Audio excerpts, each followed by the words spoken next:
যেহেতু এবার semester wise 35 নম্বরে এমসিকিউ আছে, সুতরাং স্টুডেন্ট তোমরা খুব মন দিয়ে খুব ভালো করে টেক্সট বই খুঁটিয়ে খুঁটিয়ে পড়বে। কারণ আমি আমার সাবজেক্টের কথা বলছি, জিওগ্রাফি।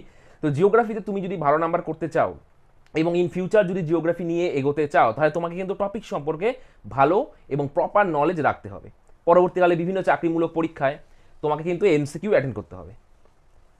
এর জন্য এই যে নতুন সিলেবাস বা নতুন প্যাটার্ন, জিওগ্রাফিতে যে এমসিকিউ প্যাটার্নটা ইন্ট্রোডিউস হয়েছে, এর মানে এটা নয় যে তুমি জাস্ট একটা নোট বই কিনবে, একটা শর্ট কোশ্চেনে বই কিনবে, মুখস্থ করে চলে যাবে পরীক্ষায় দিবে। হয়তো তুমি এভাবে মুখস্থ করে ক্লাস 11টা পাস করে যাবে, কিন্তু তোমার ইন ফিউচার খুবই ডার্ক হয়ে যাবে পরবর্তীকালে ভবিষ্যৎ।